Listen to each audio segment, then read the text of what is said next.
నమస్తే. హైదరాబాద్ స్థానిక సంస్థల ఎమ్మెల్సీ ఎన్నికల్లో బీఆర్ఎస్ కాంగ్రెస్ దూరంగా ఉంది పోటీకి. ఇక్కడ బీజేపీ వర్సెస్ ఎంఐఎం పార్టీగా మారిపోయింది. చాలా రకరకాల చర్చలు జరుగుతూ ఉన్నాయి. గతంలో నుంచి కూడా ఎంఐఎం ప్రభావం కొంత ఎక్కువగా అనిపిస్తూ ఉంటుంది హైదరాబాద్ ప్రాంతంలో. నాతో పాటు గౌతమ్ రావు గారు ఉన్నారు, బీజేపీ బలపరుచినటువంటి ఎమ్మెల్సీ అభ్యర్థి, స్థానిక సంస్థల ఎమ్మెల్సీ అభ్యర్థి. నమస్తే అన్న. ముందుగా గౌతమ్ రావుని ముందుగా ఈ బరిలోకి దింపడానికి కారణాలు ఏంటి? ఎందుకంటే హైదరాబాద్ అనగానే కొంత ఎంఐఎం ప్రభావం ఎక్కువ ఉంటుంది, వాళ్ళు 7 సీట్లు గెలవడం, వాళ్ళ ఆధిపత్యం కొంత ఎక్కువగా ఉంటుంది. మిమ్మల్ని దింపడానికి ఏంటి కారణాలు? అంటే భారతీయ జనతా పార్టీ ప్రజాస్వామ్యం పట్ల నమ్మకం ఉన్నటువంటి పార్టీ. ఏదైతే ఎలక్షన్లు ఎక్కడ జరిగినప్పటికీ కూడా అభ్యర్థిని నిలబెట్టడం భారతీయ జనతా పార్టీ జనసంఘ ప్రారంభం నుంచి కూడా చేస్తున్నటువంటి పని. ఇప్పుడు ముఖ్యంగా భారతీయ జనతా పార్టీ ఈ యొక్క హైదరాబాదు ఎమ్మెల్సీ స్థానిక సంస్థల ఎలక్షన్స్లో అటు బీఆర్ఎస్ ఇటు కాంగ్రెస్ అభ్యర్థులను పెట్టాల, ఓన్లీ ఎంఐఎం మాత్రమే పెట్టింది. కానీ భారతీయ జనతా పార్టీ ఇక్కడ ఉన్నటువంటి ఎంఐఎం దాన్ని ఆగడాలు, దాన్ని అడ్డుకోవాల్సిన అవసరం ఉంది. ఇక్కడ ప్రజలు ఎంఐఎం పెరగొద్దు, ఎంఐఎం పెరుగుదల వల్ల ఇబ్బందులు అయితే వస్తున్నాయో ఇక్కడ ఉన్నటువంటి స్థానికంగా ఉన్నటువంటి ప్రజలందరూ కూడా చూసినారు. ఇక్కడ స్థానికంగా ఉన్నటువంటి నాయకులు కూడా, వివిధ పార్టీలో పనిచేసిన నాయకులు కూడా చూసినారు. అయినప్పటికీ కూడా వాళ్ళ స్వార్థం కొరకు అయితే అభ్యర్థులు పెట్టలేదు. ఎందుకు పెట్టలేదు అనేది వాళ్ళు ఆలోచన చేసుకోవాలి.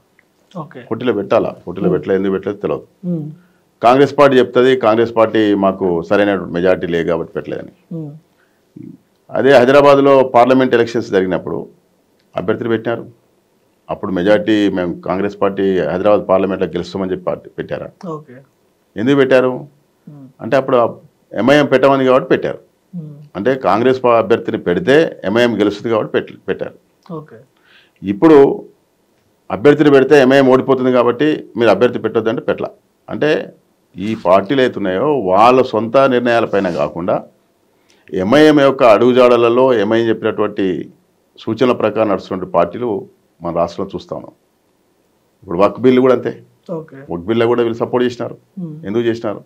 వక్ బిల్లు గురించి చర్చ జరిగింది, చర్చలో పార్టిసిపేట్ చేయాలా, దాని సవరణ గురించి పార్టిసిపేట్ చేయాలా. కానీ ఏదైతే ఎంఐఎం వద్దంది కాబట్టి మేము కూడా వద్దంటాం అనే ఒక ఆలోచన విధానం అవుతుందో దాన్ని తప్పు అని చెప్పి అంటున్నాం భారతీయ జనతా పార్టీ. అసెంబ్లీ ఎన్నికల్లో కావచ్చు, లోక్సభ ఎన్నికల్లో కావచ్చు, ఎంఐఎం పార్టీకి సంబంధించిన ప్రాంతాల్లో బీజేపీ కానీ కాంగ్రెస్ కానీ పోటీ చేసినప్పుడు ఎందుకు అంత ప్రభావం చూపలేకపోతున్నాయి? అంటే ఈ స్థానంలో ఎంఐఎం ఉంటే ఆ కంచుకోటను బద్దలు కొట్టే ఛాన్స్ ముమ్మాటికి కనిపించట్లేదు. మీరేమో ఇప్పుడు ఎంఐఎంతో పోటీ పడబోతున్నారు, ఏ ధైర్యంతో? అసలు ఎంఐఎంకు ఉన్నటువంటి మెజార్టీ సీట్ల కన్నా కూడా ఈరోజు మిగతా సీట్లు ఎక్కువన్నాయి. ఈ పార్టీలు బరిలో లేకపోవడం కారణంగా ఆత్మప్రబోధంతో ఈరోజు ఓటేయమని చెప్పి నేను ఓటర్స్ని అడుగుతున్నాను. ఈ ఓటర్స్ ఏదైతే ఉన్నారో, ఇప్పుడున్నటువంటి కార్పొరేటర్స్ అయితే గెలిచినారో, ఇక్కడ ఉన్నటువంటి హిందూ మెజార్టీ ప్రజలు గెలిపించినటువంటి కార్పొరేటర్స్ ఉన్నారు, ఎమ్మెల్యేలు ఉన్నారు, ఎంపీలు ఉన్నారు. వీళ్ళందరూ కూడా ఏదైతే ఎంఐఎంను అడ్డుకోవాలా అని అయితే ప్రజలు కోరుకుంటారో, తెలంగాణలో ఉన్నటువంటి హైదరాబాద్లో ఉన్నటువంటి ప్రజలు వాళ్ళ అభిష్టం మేరకు ఈ యొక్క ఈ ఓటింగ్లో పాల్గొవాలని చెప్పి. కాబట్టి పార్టీలకు ఇర్రెస్పెక్టివ్ ఆఫ్ పార్టీస్ మీ ఆత్మ ప్రబోధంతో ఈ ఓటింగ్ రావాలా.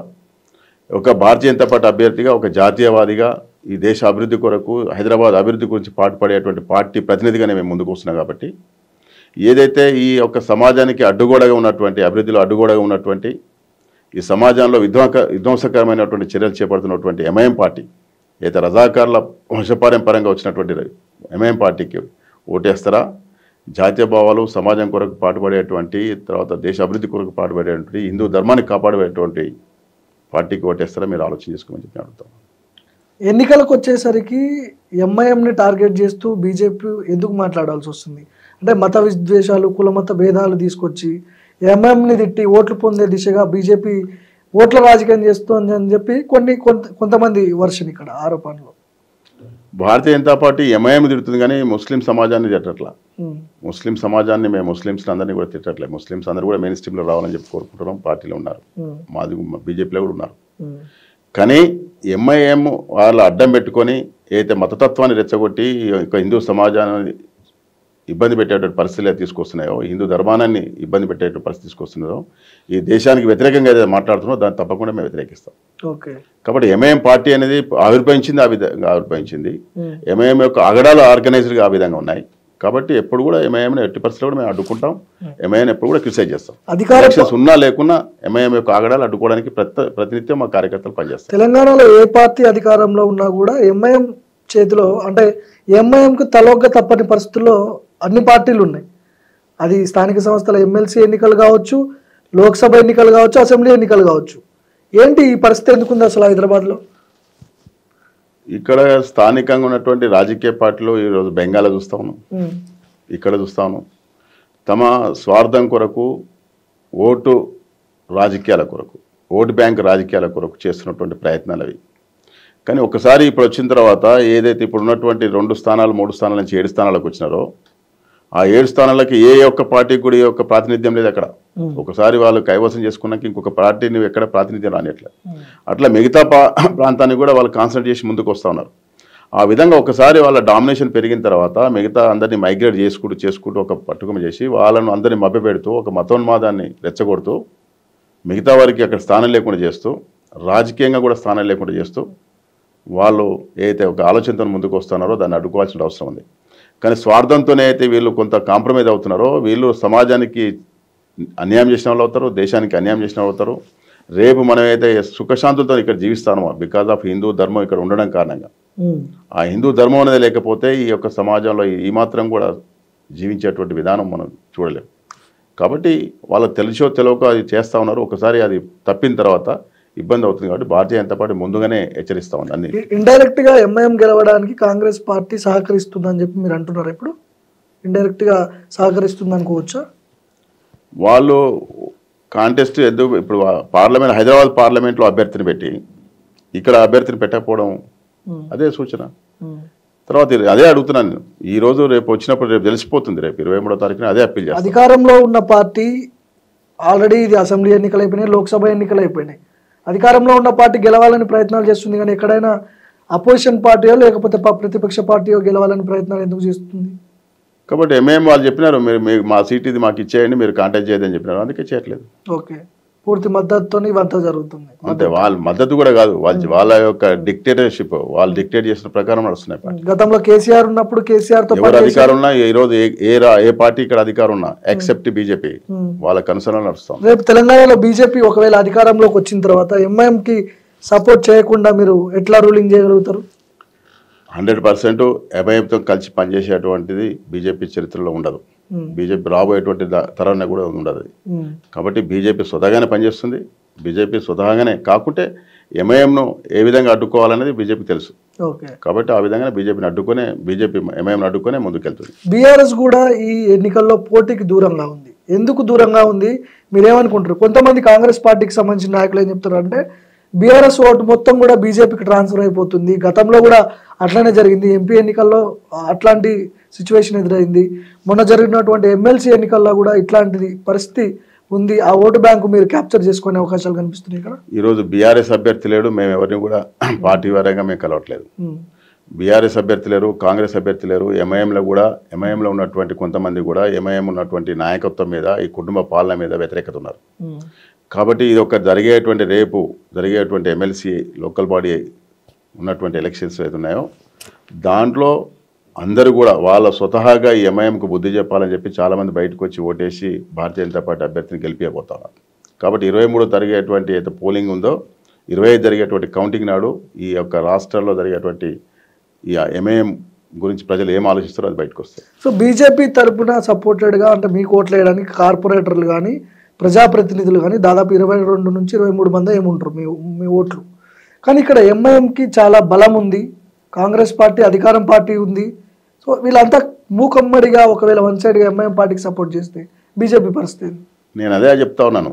ఈరోజు ఇక్కడ irrespective of all political parties అందరూ కూడా ఎంఐఎం చేస్తున్నటువంటి ఆగడాలు, ఎంఐఎం చేస్తున్న దౌర్జన్యాలు, ఒక నిరంకుశమైనటువంటి పాలన రావాలని అయితే కోరుకుంటా ఉన్నారో దాని గురించి అందరికీ తెలుసు ఇక్కడ.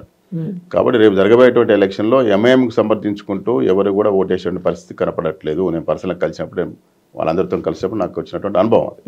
కాబట్టి రేపు 23వ తారీఖు నాడు భారతీయ జనతా పార్టీ అభ్యర్థిగా నేను ఉన్నాను, ఎంఐఎం అభ్యర్థిగా అవుతున్నారో ఎంఐఎంను ఓడగొట్టడం కొరకు తప్పకుండా భారతీయ జనతా పార్టీ అభ్యర్థిని సంబంధిస్తారు. ఎందుకు ఎప్పుడు ఎన్నికలు వచ్చినా కూడా బీజేపీ ఎంఐఎంని తిట్టకుండా, ఈ ఓవైసీ బ్రదర్స్ గురించి మాట్లాడకుండా ఇట్లాంటి వ్యాఖ్యలు చేయకుండా ఎందుకు పోటీలో దిగలేకపోతుంది? టార్గెట్ ఎంఐఎం ఎందుకు పెట్టుకుంది బీజేపీ అసలు? ఉన్న అభ్యర్థి ఎంఐఎం, వేరే అభ్యర్థి లేరు అక్కడ. నార్మల్గా ఎన్నికలు లేనప్పుడు కూడా మీరు ఓవైసీ బ్రదర్స్తో యాంటీగా మాట్లాడడం, మీ పార్టీ వాళ్ళు కూడా ఇట్లాంటి వ్యాఖ్యలు చేయడం. ఎందుకంటే మిగతా పార్టీలు అన్నీ కూడా ఎంఐఎంతో కలిసి అయితే రాజకీయ పబ్బం గడుపుకోవాలా, ఒక మతోన్మాద పార్టీతో కలిసి తర్వాత ఓటు రాజకీయాలు చేస్తాం. దాన్ని తప్ప కూడా ఎప్పుడైనా వ్యతిరేకిస్తాం. ఎలక్షన్స్ ఉన్నా లేకున్నా ఎప్పుడు కూడా ఎంఐఎం యొక్క కార్యక్రమాలను వ్యతిరేకిస్తాం. ఓకే. తాజాగానే మీ పదవి అంటే మీరు ఇంతకుముందు బీజేపీ సిటీ ప్రెసిడెంట్గా కొనసాగారు. తాజాగానే ఆ పోస్ట్ వేరే వాళ్ళకి ఇవ్వడం జరిగింది. గౌతమ్ రావుని సాటిస్ఫై చేయడానికే ఈ ఎన్నికల్లో అభ్యర్థిగా పెట్టారనే ఆరోపణలు కూడా ఉన్నాయి. నిజమేనా? నేను ఈ సంస్థలో పనిచేయబట్టి ఈ యొక్క సిద్ధాంతపరంగా 40 సంవత్సరాల నుంచి పనిచేస్తూ ఉన్నాను. కాబట్టి పార్టీలో ఉన్నటువంటి మా విధి విధానాలను బట్టే బాధ్యతలు మారుతూ ఉంటాయి. నేను స్టూడెంట్ లైఫ్లో ఉన్నప్పుడు ఏబీపీలో పనిచేసినాను, తర్వాత బీజేపీలో కూడా జనరల్ సెక్రటరీ చేసినాను, ప్రెసిడెంట్ చేసినాను. ప్రెసిడెంట్ కూడా మా ప్రకారం చాలా మట్టుకు బయట తెలియదు. మా నియమావళి ప్రకారం కాన్స్టిట్యూషన్ అయితే పార్టీ కాన్స్టిట్యూషన్ ప్రకారం 2 టర్మ్స్ చేసిన తర్వాత పార్టీ మారాల. ఓకే. ఆ విధంగా నా టర్మ్ అయిపోయింది కాబట్టి నేను మారాను. ఓకే. అంతే తప్ప ఇంకా వేరే ఏం లేదు. ఓకే. సో ఈ గచ్చిబౌలి హెచ్యు గచ్చిబౌలి భూముల విషయంలో బీఆర్ఎస్ ఫైట్ చేసినంతగా బీజేపీ ఎందుకు ఫైట్ చేయలేకపోయింది? మీరు సెంట్రల్ యూనివర్సిటీ భూములను కాపాడాలి అని చెప్తున్నారు, కానీ ఇందులో సెంట్రల్ గవర్నమెంట్ ఎక్కడ కూడా ఇన్వాల్వ్ అయినట్టు కనిపించట్లేదు. ఎందుకు? ప్రైమ్ మినిస్టర్ నరేంద్ర మోడీ గారే ఆ భూముల గురించి మాట్లాడినారు. ఓకే. ఇంకా అంతకన్నా ఎక్కువ ఇంకేం చెప్పాల్సిన అవసరం లేదు. ఓకే. కానీ ఫైట్ మాత్రం ఇక్కడ ఫైట్ కాదు. ప్రైమ్ మినిస్టర్ ఆఫ్ ఇండియా మా నాయకుడు నరేంద్ర మోడీ గారు మాట్లాడిన తర్వాత ఇంకెవరు మాట్లాడలేదని దానికి సమాధానం లేదు. ఓకే. మోడీ గారే మాట్లాడిన తర్వాత ఇంకెవరు మాట్లాడలేదని దాంట్లో ఇంకా చర్చ ఏముంది చెప్పండి. ఇంత విధ్వంసానికి పాల్పడినప్పుడు పర్యావరణాన్ని దెబ్బతీస్తుంది, యానిమల్స్ చచ్చిపోతున్నాయి, రాత్రికి రాత్రి బుల్డోజర్లు వచ్చి అక్కడ మొత్తం చదును చేస్తుంటే సెంట్రల్ గవర్నమెంట్ ఏం చేస్తోంది అనే చర్చ కూడా వచ్చింది ప్రజల్లో. ఏం చెప్తారు దీనికి? ఎందుకంటే సెంట్రల్ యూనివర్సిటీ కాబట్టి. అదే చెప్పాను కదా, సెంట్రల్ గవర్నమెంట్ ఇమీడియట్లీ ఇక్కడ ఉన్నటువంటి మా ఎంపీలు కూడా అందరూ సెంట్రల్ గవర్నమెంట్ ఫారెస్ట్ ప్రొటెక్షన్ చేయాలి, ఎన్విరాన్మెంట్ ప్రొటెక్షన్ చేయాలని చెప్పి రిప్రజెంటేషన్ ఇచ్చినారు. కాబట్టి గవర్నమెంట్ ఫెడరల్ సిస్టంలో ఇమీడియట్లీ గవర్నమెంట్ యాక్షన్ ఉండదు అనేది, డైరెక్ట్ ఇన్వాల్వ్మెంట్ ఉండదు. ఎందుకంటే వాళ్ళు చెప్పినారు అట్లా చేయకూడదని చెప్పినారు. కమిషన్ పంపించినారు, ఇవన్నీ చేసినారు, స్థానికంగా ఉద్యమం చేసినారు. మా ఎమ్మెల్యేలు పోతుంటే వాళ్ళ గవర్నమెంట్ అరేంజ్ చేసినది. స్టూడెంట్ ఆర్గనైజేషన్స్ ఏబీపీ వాళ్ళు కూడా అక్కడ ధర్నా చేసినారు. కాబట్టి చేయలేదనేది ఏం లేదు. కాకపోతే ప్రభుత్వం వాళ్ళ చేతిలో ఉంది, వాళ్ళు ఆ విధంగా చేసినారు. ఈరోజు స్వయంగా మోడీ గారే మాట్లాడని చెప్తా ఉన్నాను కానీ ఇంకా అంతకన్నా పెద్ద న్యూస్ ఇంకేముంటుంది. ఓకే. సో హెచ్యు విద్యార్థులను బీజేపీ రెచ్చగొట్టి కొన్ని ధర్నాలు కూడా చేపించింది, నిరసన కార్యక్రమాలు కూడా చేపించింది ఏబీపీ విద్యార్థులతో ముఖ్యంగా. అంటే ఏం చెప్తారు? రెచ్చగొట్టేది ఏం లేదు. దాన్ని ప్రొటెక్ట్ చేసుకోవాలా, ఎన్విరాన్మెంట్ ప్రొటెక్ట్ చేసుకోవాలా. ఒక ఇన్స్టిట్యూషన్కు ల్యాండ్ ఎక్కువ అటాచ్ ఉండడం బాగుంటుంది. తర్వాత చాలా తెలంగాణకు చుట్టూ సరౌండింగ్స్ చాలా ల్యాండ్ ఉంది, డెవలప్ చేసుకోవాలంటే ఎక్కడైనా చేసుకోవచ్చు. కానీ ఇక్కడ ఉన్నటువంటి అర్బనైజేషన్లో కొంత గ్రీనరీ ఉన్నదాన్ని డిస్టర్బ్ చేసుకోవాల్సిన అవసరం లేదు. ఎన్విరాన్మెంట్ పార్క్ కింద ఉపయోగించుకున్నట్టు బాగుంటుంది, ఎకలాజికల్ ప్రాబ్లమ్స్ రావు. కాబట్టి ఆ విధంగా అటువంటి ల్యాండ్స్ను ప్రొటెక్ట్ చేసుకోవాలా. ఎందుకంటే ఇక్కడ ఏదైనా ప్రభుత్వాలు రియల్ ఎస్టేట్ విషయాల్లో ఆలోచించదు.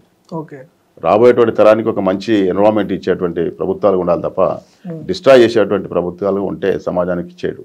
ఓకే. బీజేపీ రాష్ట్ర అధ్యక్షుడిగా వీళ్ళు ఉండబోతున్నారు, వాళ్ళు ఉండబోతున్నారు, రకరకాల పేర్లు వినిపిస్తూ ఉన్నాయి. ఇక్కడ టైం మాత్రం అయిపోతుంది.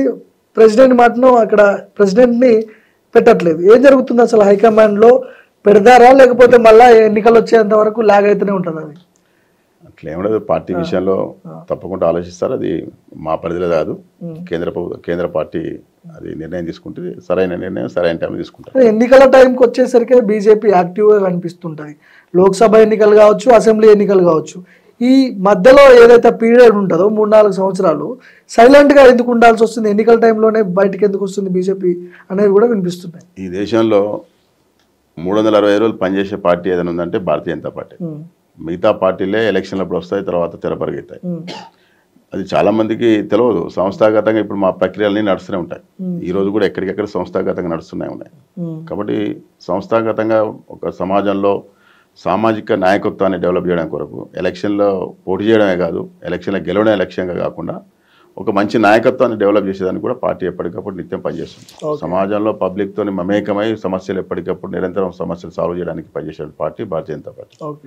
కాబట్టి ఇది cadre based party Bharatiya Janata party. ఏదో కొంతమంది పొలిటికల్ ఫ్యామిలీస్ లేకుంటే ఒక ఫ్యామిలీతో నడిచేటువంటి పార్టీ కాదు. ఇది కార్యకర్తలు నడిచేటువంటి పార్టీ. కాబట్టి నిత్యం కూడా కార్యకర్తను తయారు చేసేటువంటి ప్రక్రియలో ఎప్పుడు నిమగ్నమై ఉండేటువంటి పార్టీ. 365 days కార్యక్రమాలు చేస్తూ కార్యక్రమాలలో పబ్లిక్ను మమేకం చేస్తూ కార్యకర్తలుగా తయారు చేసుకుంటూ ముందుకు పోయేటువంటి పార్టీ భారతీయ జనతా. దాదాపు 17 నెలలు దాటిపోతుంది రేవంత్ పాలన. రేవంత్ పాలనలో వన్ వర్డ్లో ఏం చెప్పదలుచుకున్నారు? మీరు ఏం చెప్తారు? ఎట్లా ఉంది పాలన? కాంగ్రెస్ పార్టీ అధికారంలోకి వచ్చింది. మా రాష్ట్ర పార్టీ ఎప్పటికప్పుడు మాట్లాడుతోంది.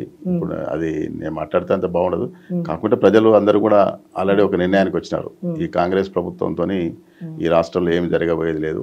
ఈ యొక్క అందరూ కూడా విసిగి వేసారిపోయినారు. ఎక్కడికక్కడ స్తబ్దంగా ఈరోజు పాలన ఉంది అని చెప్పి ప్రజలందరూ కూడా కోరుకుంటా ఉన్నారు ఈ మార్పు రావాలని. కాబట్టి రాబోయేటువంటి ఎలక్షన్లో భారతీయ జనతా పార్టీని ఆదరిస్తారని. ఇప్పుడు గతంలో జరిగినటువంటి ఎమ్మెల్సీ ఎలక్షన్లు ఉన్నాయి. ఇప్పుడు రేపు జరగబోయేటువంటి ఈ ఎలక్షన్లో ఎమ్మెల్సీ ఎలక్షన్ కూడా భారతీయ జనతా పార్టీని ఆదరిస్తారు. చివరిగా చెప్పండి, స్థానిక సంస్థల హైదరాబాద్ ఎమ్మెల్సీ ఎన్నికల్లో బీజేపీ ఎట్లాంటి ప్రయత్నాలు చేస్తుంది గెలవడానికి? మీ ఓటర్లకు మీరు ఏం చెప్పదలుచుకున్నారు? మీ ప్రజాప్రతినిధులకి ఏం చెప్తారు? హైదరాబాద్ ప్రజలకు ఏం చెప్తారు చెప్పండి. హైదరాబాద్ ప్రజలైతే కోరుకుంటా ఉన్నారు. ఈ హైదరాబాద్లో ముఖ్యంగా తెలంగాణలో ఎంఐఎం యొక్క ఆగడాలు, ఎంఐఎం యొక్క దౌర్జన్యాలు ఆపవలసిన అవసరం ఉంది. ఎంఐఎం కారణంగా అక్కడ ఉన్నటువంటి స్థానికంగా ఉన్నటువంటి అయితే వాళ్ళు ఎక్కడైతే బలపడ్డారో ఆ యొక్క బస్తీలలో కానివ్వండి, ఆ ప్రాంతాల్లో కానీ మిగతా హిందువులకు నివసించే అవకాశం లేకుండా చేస్తున్నటువంటి ప్రక్రియ అందరూ కూడా చూస్తూ ఉన్నారు. తర్వాత ఎక్కడైతే వాళ్ళు చేసినటువంటి అనుభవాలు ఉన్నటువంటి నాయకులు తర్వాత ప్రజలు కూడా ఎంఐఎం ఇక్కడ ఈ రాష్ట్రంలో ఈ హైదరాబాద్లో పెరగొద్దని కోరుకుంటాను. 2 సీట్ల నుంచి 7 సీట్లకు వచ్చినారు. 7 సీట్ల నుంచి ఇంకా మిగతా ప్రయత్నం చేస్తూ ఉన్నారు.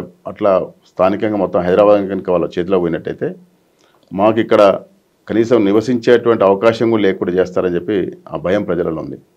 కాబట్టి దాన్ని అడ్డుకోవాలని చెప్పి ప్రజలైతే కోరుకుంటున్నారో తప్పకుండా నాయకత్వం తీసుకున్నటువంటి పార్టీలు కానివ్వండి, మేము కానివ్వండి దాని విషయంలో ఖచ్చితంగా శ్రద్ధ పెట్టి ఎంఐఎంను అడ్డుకోవడానికి ప్రయత్నం చేస్తాం. తర్వాత రాబోయేటువంటి రోజులలో హైదరాబాదు మౌలిక వసతులు, హైదరాబాద్ ప్రజలకు కల్పించాల్సినటువంటి మౌలిక వసతుల విషయంలో కానివ్వండి, అభివృద్ధి విషయంలో కానివ్వండి, శాంతియుతంగా జీవనం కలిగే విధంగా కానివ్వండి తప్పకుండా కౌన్సిల్లో ఒక ప్రతినిధిగా ఈ హైదరాబాదు ఎమ్మెల్సీ కాన్స్టిట్యూన్సీ నుంచి ఎలక్ట్ అయిన ప్రజాప్రతినిధిగా నేను తప్పకుండా ప్రయత్నం చేస్తాను.